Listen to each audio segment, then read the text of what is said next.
Nah, ini yang kalian tunggu-tunggu semuanya. OJK harus melunasi semua hutang-hutang pinjol, dan pinjol juga harus dengan sukarela untuk memutihkan atau menghapus bukukan semua hutang-hutang orang yang gagal bayar. Kenapa? Karena di posisi ini saya perhatikan OJK dan pinjol, ia sama-sama tidak mau tahu dalam hal itu. Pertama, pinjolnya tidak mau tahu dengan aturan OJK. OJK pun tidak mau tahu dengan semua aturan yang telah dilanggar oleh pinjol. Yang jadi sengsara siapa? Yang sengsaranya itu jelas masyarakat Indonesia, karena merekalah atas dasar ketidaktahuannya tadi, karena mereka berharap ini adalah campur tangan dari OJK dan mereka selalu percaya akan OJK sendiri. Ternyata begitu mereka masuk ke dalam dunia pinjol ini, OJK-nya lepas tangan, seakan-akan tidak mempedulikan apapun yang terjadi pada masyarakat. Kecuali, ya, dia ada kecualinya.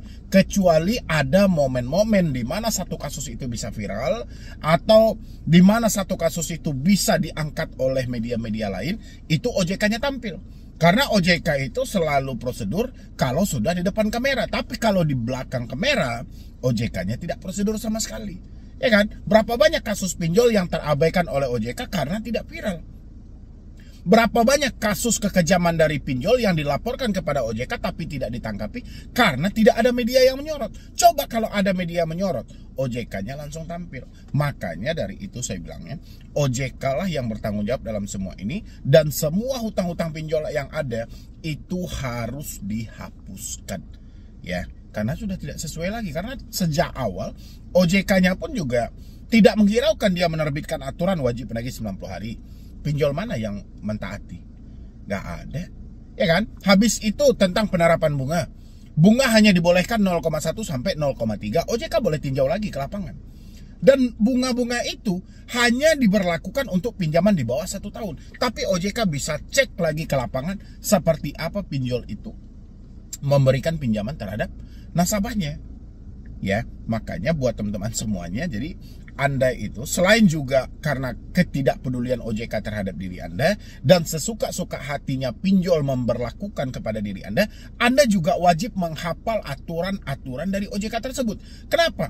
Apabila aturan itu dilanggar oleh pihak pinjol, Anda bisa menyimpan buktinya, dan jangan Anda pedulikan lagi semua ancaman yang ada. Kapan perlu, sumber masalah yang selalu ada dalam diri Anda. Tapi teman-teman itu sama aja bandelnya kayak OJK gitu loh. Dibilangin ganti nomor Anda gitu loh. Karena telepon itulah yang akan mengacaukan pemikiran Anda. Anda akan dicaci maki, Anda akan dihina, disuruh hapus WhatsApp, Anda akan diancam-ancam melalui WhatsApp nanti. Dia nggak peduli, ya kan? Disuruh hapus email, ganti email Anda, nanti Anda dikirimin somasi yang menakut-nakutkan. Nggak ada yang peduli. Tapi setiap hari menyibukkan diri bertanya, kapan dia saya datang ke rumah? Setiap hari bertanya, bang, apakah benar atau tidak? Kalau ini tidak Anda putus komunikasinya, mau sampai kapanpun Anda akan dihantui oleh rasa takut karena chat WhatsApp tadi. Kenapa? Karena Anda membawa rasa bersalah, membawa rasa penyesalan yang ada pada diri Anda. Kenapa bisa terjebak seperti ini? Itu penyesalan yang terus-menerus ada pada diri Anda. Maka dari itu buat teman-teman semuanya, mulai hari ini, ya, Anda jangan pedulikan lagi ancaman yang dilontarkan oleh pihak pinjolnya gitu loh.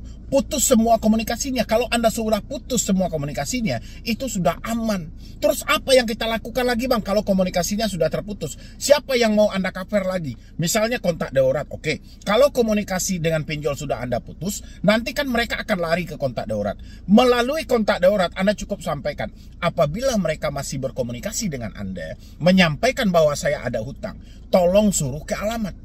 Ya, pasti muncul lagi pertanyaan teman-teman semuanya. Kalau dia sudah datang ke alamat kita bang, ke depan rumah, gimana bang? Apa yang harus dilakukan? Bukan gimana-gimana. Hal yang harus Anda lakukan ketika ada kunjungan debt collector, tanyakan dulu IDKAR, tanyakan dulu surat kuasa, tanyakan dulu sertifikat profesi di bidang penagihan. Kalau tidak ada, usir debt collectornya. Ya, karena hutang piutang ini adalah privasi. Hutang piutang ini adalah aib kita. Kita nggak mungkin berbicara dengan mereka yang tidak jelas dari mananya. Ya, jangan langsung memohon-mohon maaf.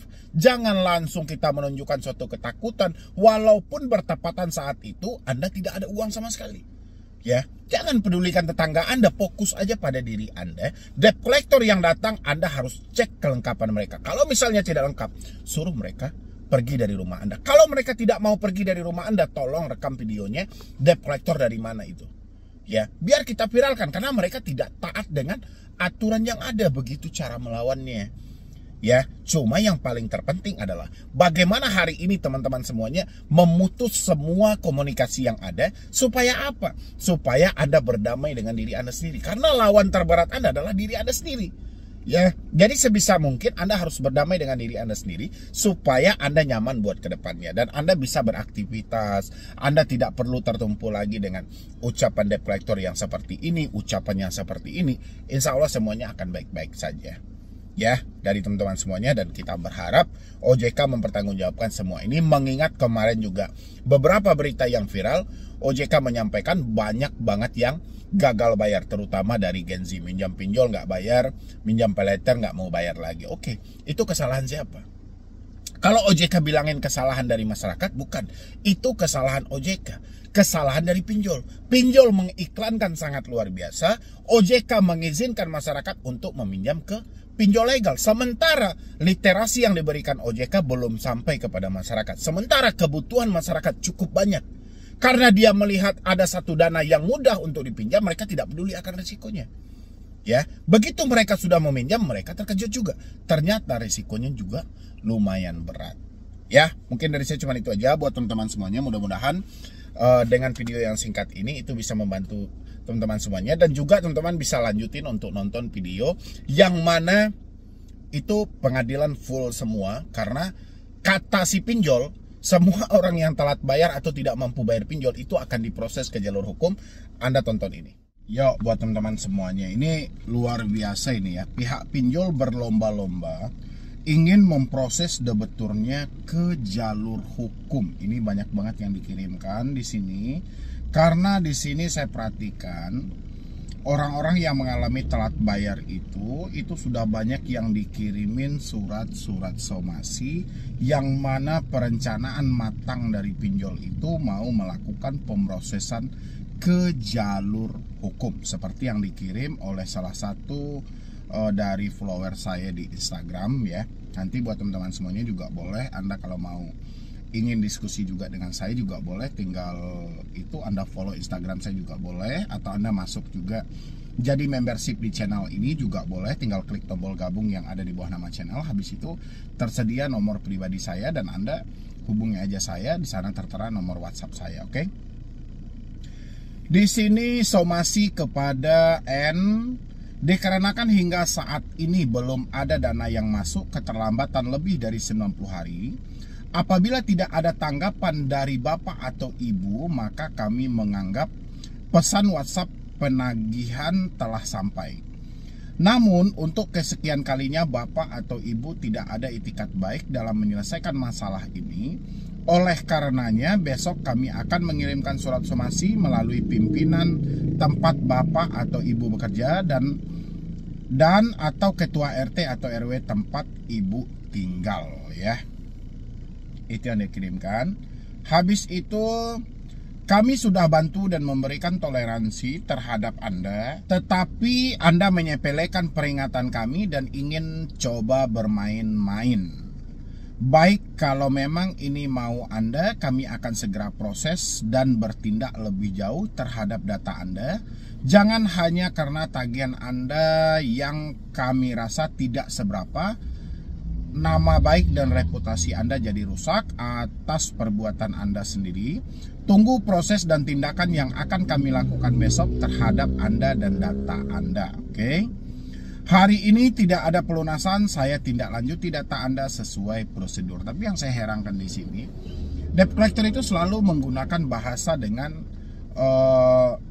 seperti ini. Jangan hanya karena tagihan Anda yang kami rasa tidak seberapa. Kalau memang dia merasa tagihan itu tidak seberapa, kenapa dia begitu mati-matian dalam melakukan penagihan? Ini kan lucu juga ya kan, dia menagih mati-matian seakan-akan kita hutangnya miliaran gitu loh. Tapi mereka sadar bahwasannya kita itu hanya hutang itu nggak seberapa gitu ya kan. Jadi agak lucu, oke. Jadi terlepas dari somasi yang dikirim ini, oke, Di sini pertama ini cacat banget ya, cacat. Jadi buat teman-teman semuanya yang mendapatkan somasi walaupun itu ditulis atas nama Anda, pertama mereka tidak menyebutkan nama aplikasi. Jadi seperti biasa, pinjol-pinjol legal itu kebanyakan banyak yang nggak gentleman gitu loh. Jadi dia beraninya itu hanya di belakang layar, tapi dia tidak berani menyebutkan nama aplikasi. Ini sama aja lempar batu sembunyi tangan. Mereka melakukan pengancaman, tapi orang-orang kebingungan. Ini dari aplikasi apa ya? Ini pinjol apa ya gitu loh. Karena mereka bilangnya di sini, belum ada dana yang masuk keterlambatan lebih dari 90 hari. Apabila tidak ada tanggapan dari Bapak Ibu, kami menganggap pesan WhatsApp penagihan telah disampaikan, namun untuk kesekian kalinya Bapak atau Ibu tidak ada itikat dalam menyelesaikan masalah ini gitu loh. Kita ada itikat baik kok menyelesaikannya, tapi kita nggak tahu ini pinjol mana. Ya, jadi PR teman-teman semuanya bukan soal pemrosesan ke jalur hukumnya, tapi PR-nya adalah kalau saya minta Anda untuk bahagia aja menerima ini, itu bisa nggak ya gitu loh. Karena gini, debt collector sedang berusaha menunjukkan satu kebodohannya terhadap teman-teman semuanya. Dia melakukan pengancaman, dia melakukan penekanan dengan dalih kita harus menyelesaikan tagihan. Sekarang tagihan di mana? Ya, sementara debeturnya mengalami telat bayar lebih dari 3 aplikasi dan semuanya telah jatuh tempo. Ketika debeturnya mendapatkan somasi, dia mau diproses ke jalur hukum gitu loh. Tapi dia nggak tahu ini dari pinjol mana gitu loh. Di sanalah letak kebodohan dari debt collector, pinjol legal ini yang suka melakukan pengancaman. Ya, dia melakukan pengancaman, dia melakukan penekanan, tapi dia tidak berani menyebutkan nama aplikasi. Anda tahu nggak itu alasannya apa? Alasannya adalah karena sudah ada kesepakatan antara OJK dan pinjolnya. Jadi OJK menyampaikan apabila kita temukan pinjol legal, pinjol yang telah resmi, berlaku atau melakukan tindakan di luar dari aturan, kita akan cabut izinnya. Kita akan berikan sanksi administrasi dan kita akan berikan sanksi denda. Ini diingatkan. Jadi antara pinjol dan OJK itu udah saling mengingatkan. Jadi seakan-akan di posisi ini kita menilai, kata OJK, kalau memang Anda ingin ya melakukan penekanan terhadap masyarakat, jangan sesekali menyebutkan nama aplikasi. Seakan-akan seperti itu gitu loh. Kenapa? Karena setiap kali kita laporkan tindakan-tindakan seperti ini, OJK-nya bungkam. Jadi OJK-nya tidak mau mengakses atau melacak nomor-nomor yang selalu melakukan penekanan tersebut. Seakan-akan OJK sudah paham, oh ini beneran ini pinjol legal. Tapi OJK akan mengkambing hitamkan itu pinjol ilegal. Ya. Jadi seakan-akan seperti itu gitu loh. Jadi buat teman-teman yang mendapatkan somasi seperti ini, Anda nggak usah membayangkan Anda berada di pengadilan, Anda diproses ke jalur hukum. Anda nggak usah membayangkan hal itu. Anda tidak akan diproses ke jalur hukum. Ya, walaupun di judul video ini nanti akan penuh pro dan kontra, selagi dia menyimak sampai dengan menit hari ini, ya, itu dia tidak akan terjadi kontra lagi, pasti akan terjadi pro aja gitu loh. Jadi Anda nggak usah terlalu khawatir, Anda tidak akan diproses ke jalur hukum, ya. Anda kira gampang urusan-urusan perdata itu? Tidak. Mendaftarkannya ke pengadilan, biaya yang dibutuhkan, lama waktu yang dipergunakan, hasilnya pun keputusan dari perdata itu nanti adalah dimediasi. Kesanggupan si debiturnya ditanya, kesesuaian krediturnya juga dipertanyakan. Itulah kenapa pinjolnya tidak mau melakukan pemrosesan diri Anda ke jalur perdata. Karena ending akhirnya hanyalah sebuah mediasi. Ya, dan menentukan siapa yang paling berhak dan siapa yang harus memenuhi hak tersebut gitu loh. Ya, cuman itu keputusannya. Makanya mereka itu berlomba-lombalah bekerja dengan pihak ketiga, bekerja sama dengan pihak ketiga, dengan FC lapangan segala macam itu gitu loh. Mereka tidak menjalin kerja sama lagi dengan pihak dari lawyernya karena mereka sudah ada legalnya masing-masing. Ya kan, legal corporate mereka setiap perusahaan itu kan sudah ada, tapi mereka tidak mempergunakannya karena mereka tahu waktu yang dipergunakan sangat lama, prosesnya juga mengikuti prosedur yang ada, dan mereka tidak bisa merequest proses itu sesuai dengan keinginan mereka. Itulah kenapa pinjol legal itu berpikir melakukan gugatan terhadap diri Anda meskipun itu hanya gugatan sederhana gitu. Itu alasannya ya. Jadi teman-teman jangan berasumsi lagi, wah ini bang, saya mau diproses ke jalur hukum gitu loh. Sama yang disampaikan ini, Bang, ini somasi apa ya maksudnya gitu loh ya kan? Apakah benar nanti saya akan dibawa ke jalur hukum, nanti saya dipenjarakan? Oh, enggak seperti itu. Oke, kita coba pajangkan ini somasi yang selalu dikirim. Oke, somasi surat somasi hutang. Dengan hormat, berkaitan dengan belum dilaksanakannya kewajiban pembayaran uang pinjaman yang sudah tertunggak lebih dari 1 bulan, maka kami sampaikan somasi sebagai berikut.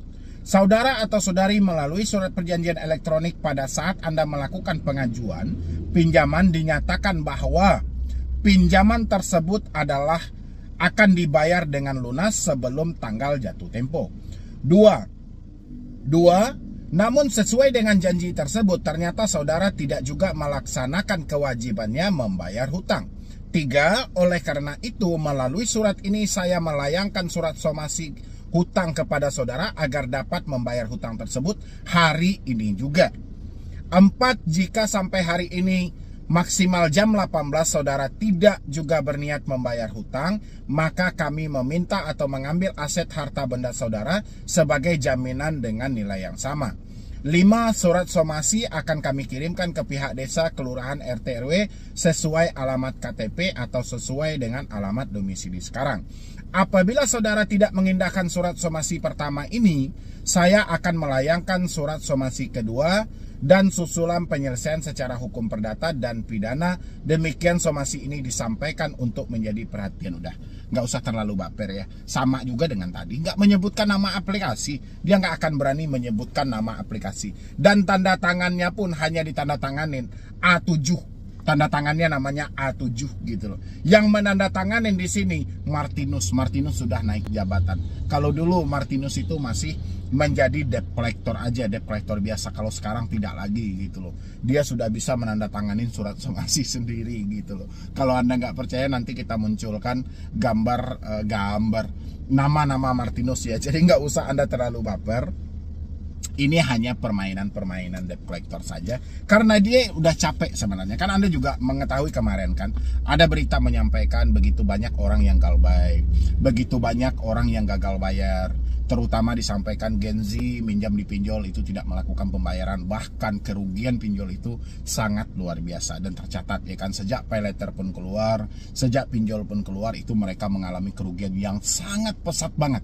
Itu disampaikan langsung oleh otoritas jasa keuangan. Makanya debt collector itu daripada masa depan mereka jadi taruhan, mereka dipecat, mereka tidak dibutuhkan lagi oleh perusahaan, makanya mereka berupaya sebisa mungkin. Ya, makanya buat teman-teman semuanya, hal-hal seperti ini kan biasanya mereka kirim itu melalui WhatsApp, email, dan telepon. Kenapa Anda tidak putus saja komunikasinya, biar Anda tidak kacau memikirkan hal-hal yang seperti ini. Oke?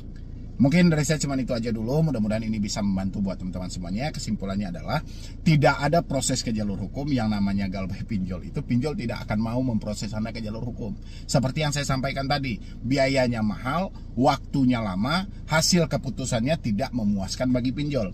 Makanya pinjol itu lebih menjalin kerjasama dengan pihak ketiga. Prosesnya cepat, pinjol bisa request, dan hasilnya pun juga instan gitu loh. Ya, jadi tidak ada Anda akan diproses ke jalur hukum, dan habis itu satu-satunya risiko galbay pinjol itu adalah BI checking. Lagian pinjol-pinjol yang ngirim somasi seperti tadi itu tidak menjelaskan dari aplikasi mana.